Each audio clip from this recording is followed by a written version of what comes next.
स्वागत है आपका अपने YouTube चैनल SG क्लासेस 247 पर। आज हम क्लास 7th का नया चैप्टर पढ़ेंगे जो वाणिज्य गणित है। वाणिज्य गणित में सबसे पहले मेन बात हम पहले हम इसके बारे में जानकारी लेंगे, यानी बेसिक चीज़ें पढ़ेंगे, फिर इसके बाद हम चैप्टर स्टार्ट करेंगे। तो सबसे पहले हम समझेंगे समानुपात क्या है, विलोपन और प्रतिलोम समानुपात क्या है ना। फिर प्रतिशत का अनुप्रयोग और लाभ हानि बट्टा, क्रय आयकर, विक्रय बिक्री कर, साधारण ब्याज, फिर चक्रवृद्धि ब्याज का अर्थ, ये सब बातें जानने के बाद ही हम चैप्टर को स्टार्ट करेंगे, ठीक है ना। तो सबसे पहले आप समझिए कि अनुपात क्या होता है ना। जब आप अनुपात समझेंगे तभी आप समानुपात समझ पाएंगे, ठीक है ना। तो सबसे पहले आप अनुपात जानिए कि अनुपात क्या होता है। तो जैसे कोई संख्या यानी x अनुपाते, यदि दो बिंदियां एक साथ रखी जाती हैं तो वो हमारी अनुपात कहलाती हैं। यानी x अनुपाते y यदि लिखा है तो उसका ये मतलब होता है कि ये x बटे y है, यानी भिन्न को अनुपात में लिख दिया जाता है, ठीक है। यानी भिन्न को अनुपात में लिख दिया जाता है, ठीक है। अब जैसे हम समानुपात की बात करें कि समानुपात क्या होता है, तो समानुपात आपका ये होता है कि जैसे कोई संख्या यानी अनुपात और y और यहाँ चार बिंदियाँ एक साथ रख दी जाती हैं तो वो हमारा क्या कहलाता है, समानुपात कहलाता है, ठीक है। तो यहाँ पर समानुपात x और y अनुपाते, यानी x अनुपाते y, समानुपात x अनुपाते y, ठीक है ना। हमने दोनों को एक साथ ही ले लिया है, ऐसा होता नहीं है कि कभी कभी सभी संख्याएं हमारी चेंज होती हैं। तो इस पे जब हम इसको हल करते हैं समानुपात को, तो हम क्या करते हैं, आगे पीछे का गुणा कर देते हैं और बीच बीच का गुणा कर देते हैं, ठीक है ना। तो इसको हल करने का सलूशन क्या आ जाता है, x y अनुपात बराबर यहाँ पर लगाते हैं जब समानुपात के बीच का लिखते हैं, फिर लिखते हैं x y। देखिए दोनों समान ही हैं और इनका मान समान आएगा, ठीक है। अब यहाँ पर क्वेश्चन आ जाता है कि कई ऐसी संख्या होती हैं कि अनुपात में दे रखी होंगी, फिर आपसे पूछेगा कि ये तीसरी, यानी पहला पद ये हो गया, दूसरा ये, तीसरा ये, चौथा ये। तो मान लीजिए कि आपको दो पद ही दे दिए या तीन पद दे दिए, तीन पद देने के बाद आपसे चौथा पद पूछ लिया कि बताइए चौथा पद क्या होगा, तो आप इसी के माध्यम से आप इसको हल करेंगे, ठीक है ना। जब सवाल आएंगे तो देखा जाएगा, फिर भी चलो हम इसको आपको बता देते हैं। जैसे 4 अनुपाते 3 लिखा हो, फिर समानुपात लिखा हो, फिर यहाँ पर 5 लिखा हो, फिर यहाँ पर कोई संख्या पूछ ले चौथा पद, तो हम क्या करते हैं, इसका इस पे गुणा करा देंगे, ठीक है। तो हम ऐसी संख्या रखें कि ताकि आपको आसानी से हो जाए। तो यहाँ पर हम लिख देते हैं 3, ठीक है। क्या लिख देंगे, 3 लिख देंगे, तो आपसे आसानी से हो जाएगा कि यहाँ क्या आएगा। तो यानी पहला चौथा कर देंगे, तो यहाँ पर कितना आ गया, 3x आ गया, बराबर ये आपका 3 × 5 लिख सकते हैं, बीच बीच का गुणा हो गया।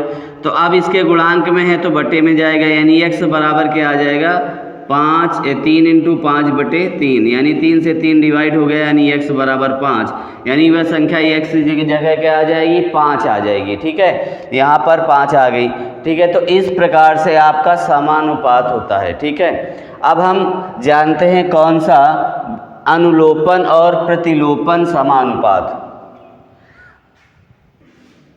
देखिए अनुलोम समानुपात समझेंगे तो अनुलोम समानुपात क्या होता है। जैसे मान लीजिए कोई संख्या लिखी है, यानी लिखा हो x और लिखा हो y, तो इसको हमें अनुलोम समानुपात में लिखना होगा। तो यानी इसका मतलब क्या है कि हमको x बटे y करना होगा, ये हो जाता है अनुलोम समानुपात, ठीक है ना।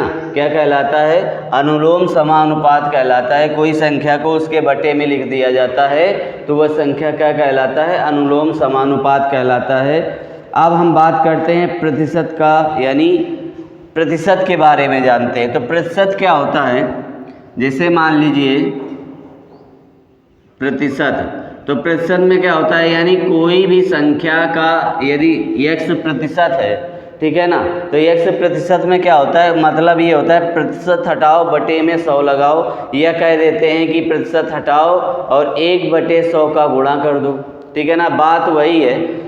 तो आप ये समझिए यदि प्रतिशत किसी का निकालना हो, बोला जाए x का 10% ज्ञात करो, x का 10%, तो यहाँ पर x गुणते 10 हम कर देते हैं 100, तो ये आ जाएगा 0 से कैंसिल हो गया, यानी x/10 आ जाता है। अब इसी से पूछा जाए कि संख्या प्रतिशत में बदलो, ठीक है ना, तो प्रतिशत में बदलने के लिए हम क्या करते हैं, 100 का गुणा करा देते हैं, ठीक है। देखिए इसी में हम 100 का गुणा भी करा देंगे आपको, तो ये देखिए कट गया, यानी कितना आ गया, 10x आ गया प्रतिशत, ठीक है ना।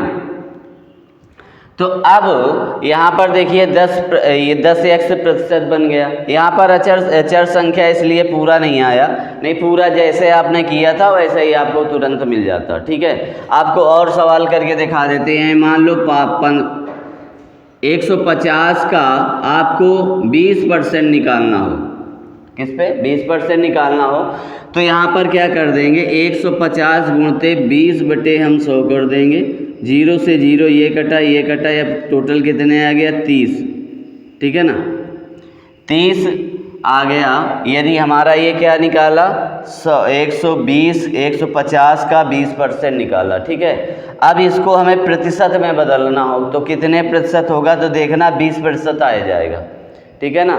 तो यहाँ पर क्या करेंगे, हम 100 का गुणा करा दो, कितने का, 100 का प्रतिशत जब हम बनाते हैं तो क्या करते हैं, 100 का गुणा करा देते हैं, ठीक है।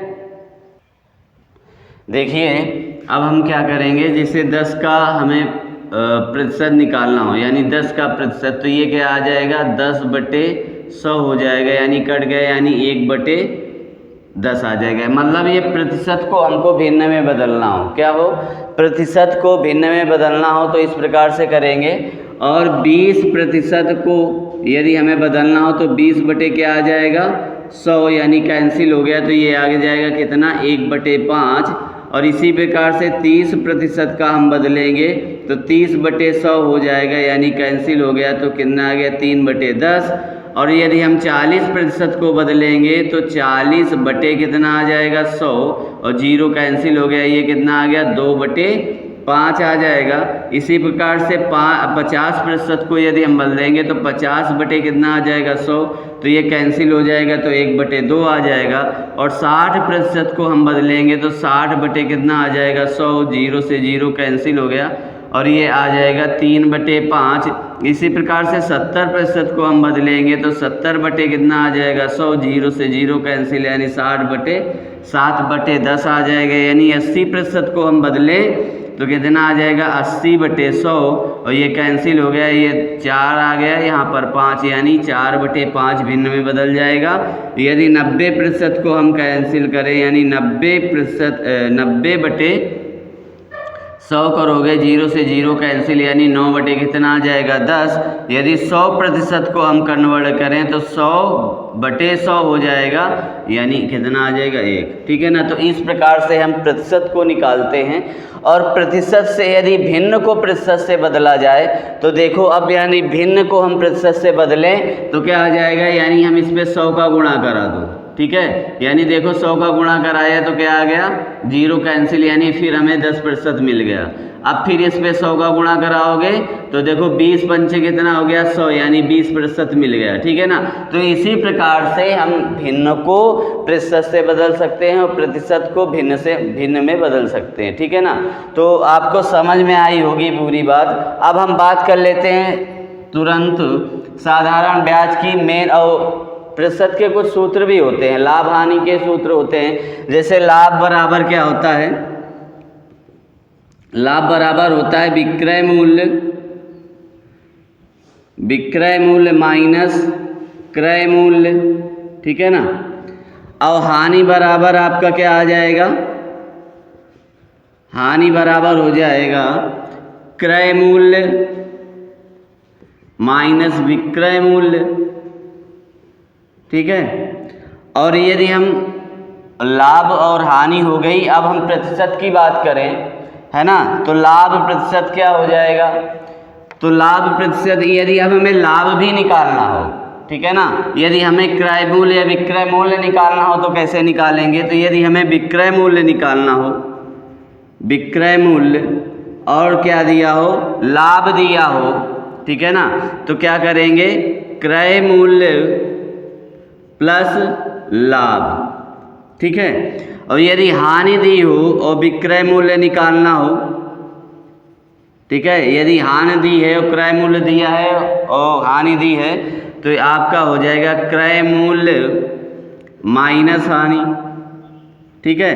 यदि हमें क्रय मूल्य निकालना हो, क्रय मूल्य, तो विक्रय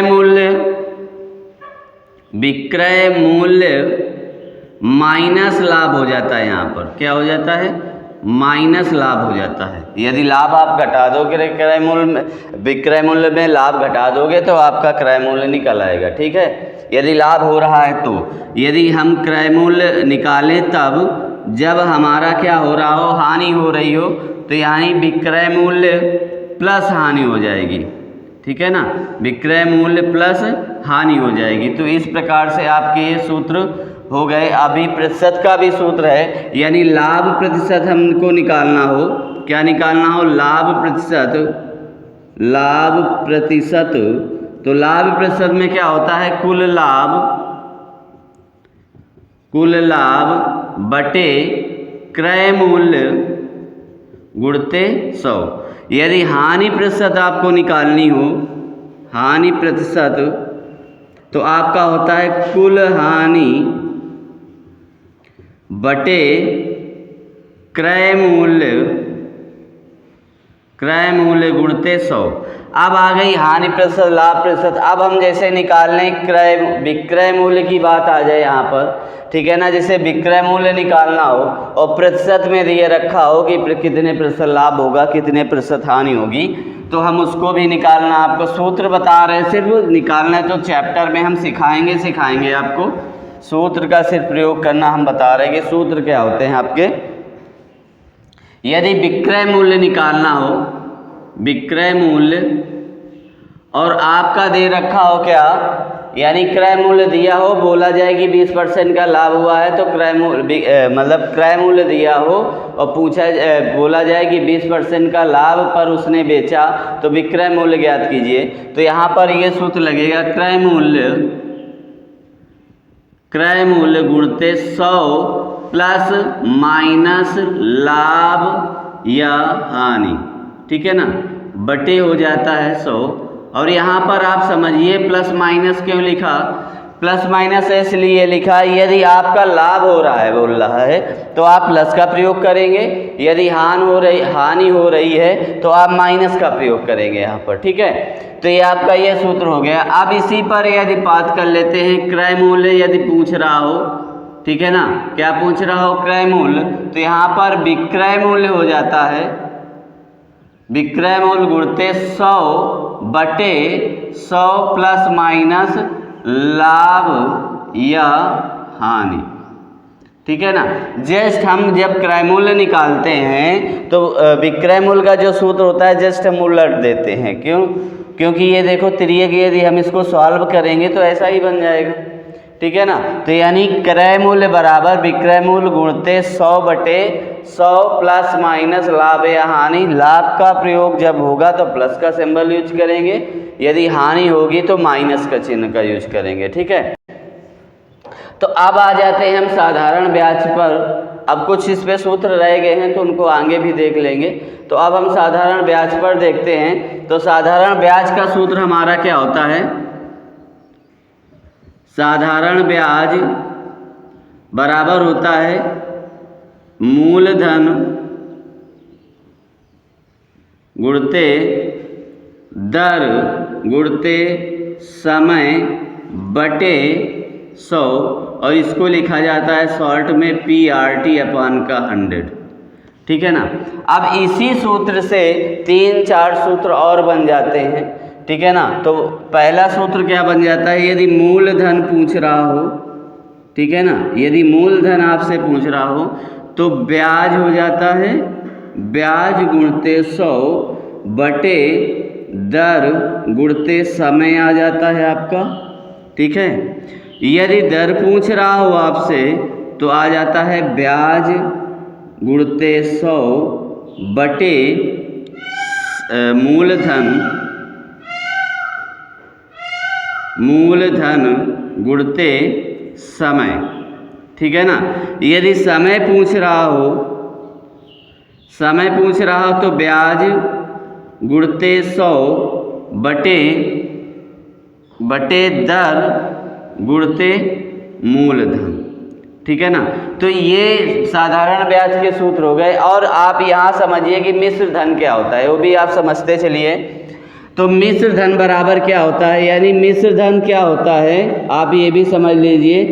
यदि ब्याज जो साधारण मतलब ब्याज और मूलधन मिल के जो आपको मिलता है वही आपका क्या हो जाता है, मिश्र धन होता है। यानी हम कह दें कि मूलधन प्लस ब्याज, यदि मूलधन के साथ में आपको ब्याज मिल रहा है तो आपका मिश्र धन हो जाता है। अब इसी से जैसे इससे भी दो सूत्र बन जाते हैं, यानी आपको मिश्र धन दिया हो और मूलधन दिया हो, पूछ लिया जाए कि ब्याज कितना मिला, तो उससे भी हम सूत्र निकाल लेते हैं। यानी हम देख लेते हैं, यानी मूलधन हमें ज्ञात करना हो और हमें दे रखा हो मिश्र धन, ठीक है ना, मिश्र धन, और क्या कर देंगे माइनस में ब्याज, ठीक है, तो आपका आ जाएगा मूलधन, ठीक है ना। यदि हमें ब्याज निकालना हो तो ब्याज जब निकालना हो तो मिश्र धन माइनस हम कर देंगे मूलधन को, तो इस प्रकार से आपका ब्याज निकल के आ जाएगा, ठीक है ना। अब एक सूत्र आपका बच रहा है, वो भी हम समझा देते हैं, चक्रवृद्धि ब्याज, ठीक है ना। चक्रवृद्धि ब्याज को समझाने के बाद आपका हम स्टार्ट करेंगे चैप्टर।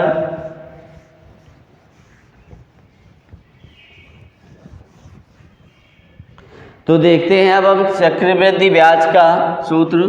तो आता है चक्रवृद्धि ब्याज, ठीक है ना। चक्रवृद्धि ब्याज बराबर होता है मूलधन 1 प्लस दर अपान का 100 पावर में होता है समय और माइनस हो जाता है मूलधन, ठीक है ना, ये होता है मूलधन। अब यहाँ पर जैसे और एक सूत्र आपका आता है चक्रवृद्धि मिश्र धन, ठीक है ना। इस पे क्या होता है कि चक्रवृद्धि ब्याज और मिश्र धन, चक्रवृद्धि मिश्र धन बराबर होता है मूलधन 1 प्लस दर अपान का 100 पावर में समय, ठीक है ना। इस पे क्या होता है, मिश्र धन में आपका ब्याज इसमें सम्मिलित होता है, मूलधन भी होता है सम्मिलित और ब्याज भी सम्मिलित होता है। तो इसका प्रयोग किस प्रकार से करते हैं हम सवालों में देखेंगे, ठीक है ना। तो हमने सबसे पहले आपको सूत्र समझा दिए और जो सूत्र रह गए होंगे, जो बेसिक जानकारी वो पार्ट के साथ हम चालू कंटिन्यू रखेंगे। तो देखेंगे अब अपना चैप्टर। तो आते हैं फिर। देखिए आपका सवाल दिया गया है पहला कि निम्नांकित सारणी को अभ्यास पुस्तिका में उत्तर कर के का मान लिखिए। आपको ये सारणी दे गई है, यहाँ पर के का मान आपको लिखना है, ठीक है ना, यानी के का मान निकालना है।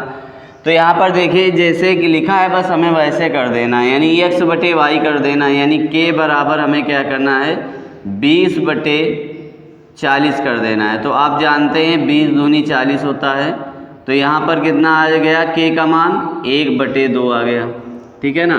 यहाँ पर भी के का मान यदि हम निकालेंगे तो कितना आ जाएगा 40 बटे आ जाएगा 80, और आपको मालूम है 40 दूना होता है 80, तो यानी इसका भी मान कितना आ गया 1 बटे 2 आ गया, ठीक है ना। अब यहाँ पर के का मान यदि हम निकालें तो 60 बटे आ जाएगा 120, तो ये इसका मान भी क्या आ जाएगा 2, यानी 1 बटे 2 आ जाएगा। और के का मान यदि यहाँ पर भी निकालें तो 80 बटे हो जाएगा 160, तो इसको भी कैंसिल करेंगे तो 1 बटे 2 आ जाएगा, ठीक है। अंततः के का मान यहाँ पर कितना निकल के आ गया 1 बटे 2, ठीक है। तो अब हम देखते हैं इसका अगला सवाल क्या कहता है। देखिए आपका दूसरा सवाल बोला गया है कि 4 किलोग्राम चाय का मूल्य 420 है, तो 12 किलोग्राम चाय का मूल्य ज्ञात कीजिए, ठीक है ना। तो यहाँ पर देखिए हम सवाल विलोपन भी से करेंगे, यानी यहाँ एक तरफ लिखेंगे किलोग्राम किलोग्राम चाय और दूसरी तरफ लिख देंगे मूल्य, ठीक है ना। दूसरी तरफ मूल्य लिख देंगे, यानी 4 किलोग्राम चाय का मूल्य कितना है, 420 है। और पूछा गया है कि 12 किलोग्राम चाय का मूल्य क्या होगा, तो यहाँ पर x मान लेते हैं, ठीक है ना, इस प्रकार से। तो यहाँ पर क्या करेंगे, नीचे की तरफ तीर लगाएंगे जिसको हमें ज्ञात करना होगा, ठीक है। तो अब हम क्या करेंगे, यहाँ पर जो पहले लिखा होगा, यानी जहाँ से 3 निकल रही होगी उसको हम पहले लिखते हैं, यानी समानुपात में लिखेंगे, तो यानी 4 अनुपात कितना हो जाएगा, 12। फिर यहाँ पर लिखेंगे समानुपात, और ये क्या आ जाएगा, 120 अनुपात कितना आ जाएगा, यस, ठीक है। अब हम समानुपात का पढ़ चुके हैं, कैसे करेंगे, यानी इसका गुणा इससे करोगे, ठीक है ना, यानी इसका गुणा इससे करोगे तो क्या आ जाएगा, 4x बराबर, और 420 इंटू 12 बटे हो जाएगा आपका 4, ठीक है। तो कितना आ जाएगा, सॉरी अभी नहीं, अभी हमें x के इसके गुणांक में ले जाना है, यानी x बराबर कितना आ जाएगा, 420 गुणते 12 बटे आ जाएगा 4। तो आपको 4 3 12 मालूम है कि 4 3 12 होता है, 3 का यहाँ पर गुणा करा दोगे तो x बराबर कितना आ जाएगा, 1260 आ जाएगा। यानी क्या हो जाएगा, यानी 12 किलो चाय का मूल्य कितना हो जाएगा, 1260। तो यहाँ पर लिख देंगे, अतः 12 किलोग्राम चाय का मूल्य कितना हो जाएगा, 1260 रुपये, ठीक है ना। तो इस प्रकार से आपका दूसरा क्वेश्चन सही होता है। इस पे विकल्प दे रखा है तो आपका विकल्प डी सही होगा, ठीक है ना। यहाँ पर विकल्प दिए हुए हैं तो विकल्प आपका डी सही हो जाएगा। देखते हैं अगला सवाल। देखिए तीसरा सवाल आपका कह रहा है कि एक कार 30 मीटर प्रति सेकंड की चाल से चलती है तो 1 घंटे पश्चात वह कितनी दूरी तय करेगी। तो यहाँ पर हम लिखेंगे चाल, नहीं इधर लिखेंगे हम समय, ठीक है ना, और इधर लिख लेंगे चाल। चाल किस पे है, सेकंड पे, चाल है मीटर पे, है ना, और समय है आपका सेकंड में, ठीक है, वो भी लिख देंगे कि सेकंड में है, समय में। तो 1 सेकंड में चलती है कितनी, 30 मीटर, ठीक है ना। तो अब बोला गया है कि 1 घंटे में, तो 1 घंटे को हम क्या करेंगे, सेकंड में बदल देंगे। तो आप जानते हैं कि 1 मिनट में कितने सेकंड होते हैं, 1 मिनट में होते हैं 60 सेकंड, ठीक है, कितने होते हैं 60 सेकंड। और 1 घंटे में कितने मिनट होते हैं, तो 60 मिनट होते हैं। कितने होते हैं, 60 मिनट होते हैं। तो 1 घंटे में 60 मिनट होते हैं और 1 मिनट में 60 सेकंड होते हैं, यानी टोटल 1 घंटे में कितने सेकंड हो जाएंगे, यानी 1 घंटे में कितने सेकंड हो जाएंगे, यानी 60 इंटू 60 सेकंड हो जाएगा, ठीक है, 60 इंटू 60 सेकंड हो जाएगा, यानी 3600 सेकंड आ जाएगा, ठीक है। तो अब हमें ये 3600 सेकंड में कन्वर्ट करना है। और एक बात और समझ लीजिए कि 1 किलोमीटर बराबर कितना होता है, 1000 मीटर होता है। और यदि हम इसे मीटर में कन्वर्ट करें तो यानी मीटर में, किलोमीटर में कन्वर्ट करोगे तो ये आ जाता है मीटर से किलोमीटर में, ठीक है ना, मीटर से किलोमीटर में। तो 1/1000 किलोमीटर कर देते हैं इसको, ठीक है ना। तो अब ये बेसिक जानकारी थी इसलिए बताइए, क्योंकि इस पे लागू होगा तो आपको डायरेक्ट समझ में नहीं आएगा कैसे कर दिया। तो यहाँ पर देखिए 1 घंटा दे रखा है, तो यहाँ पर हम डायरेक्ट आपको 3600 सेकंड कर देंगे, क्योंकि यहाँ पर सेकंड में दे रखा है। हमें मीटर यहाँ पर ज्ञात करना है कि कितने 3600 सेकंड में कितने किलोमीटर की दूरी वो तय करेगी, ठीक है। तो यहाँ पर हम तीर लगा देते हैं सिंबल, और इसको भी ऐसे ही। अब आप जानते हो कि जहाँ तीर शुरू होता है तो वहीं से हम लिखते हैं, यानी 1/3600 आ जाएगा। फिर समानुपात लगाइए, फिर कितना आ जाएगा 30 अनुपात x। अब पहला चौथा यानी सिर्फ x आ जाएगा बराबर 3600 गुणते 30। जब आप इसका गुणा करोगे तो 36 त्रिका होता है 108 और 3 जीरो हैं, आपको रख देना है यहाँ पर। ये कितना आया मीटर पे, ठीक है, किस पे आया, मीटर पे आया। हमें बताना है आंसर किलोमीटर में, तो यहाँ पर क्या करोगे, x बराबर 108 ट्रिपल जीरो बटे में कर दोगे 1000, क्योंकि आप जानते हो 1 किलोमीटर बराबर 1000 मीटर होता है। तो यहाँ पर डिवाइड कर दोगे, 3 जीरो से 3 जीरो कैंसिल हो गए, ये किलोमीटर में बन गया आपका, ठीक है ना। तो x बराबर कितना आ गया, 108 किलोमीटर, ठीक है ना। तो आपका ये विकल्प जो दे रखा है, आपका विकल्प सही हो जाएगा सी नंबर। तो ये आपका विकल्प कौन सा सही हो गया, सी नंबर हो गया। तो उम्मीद है क्लास आपको पसंद आई होगी। अब आगे सवाल बनाने में या पढ़ाने में वीडियो थोड़ा सा लंबा ज़्यादा हो जाएगा, तो आप बोर भी हो जाएंगे देखते देखते। तो इसलिए आप बाकी के जो सवाल हैं नेक्स्ट वीडियो में दिए जाएंगे आपको। तो यदि क्लास आपको अच्छी लगी हो तो लाइक करें, यदि चैनल पर नए हैं तो सब्सक्राइब करें और बेल आइकन को दबाना ना भूलें, ताकि वीडियो को जल्द से जल्द आप देख सकें। तो मिलते हैं फिर नेक्स्ट वीडियो पे, तब तक के लिए धन्यवाद।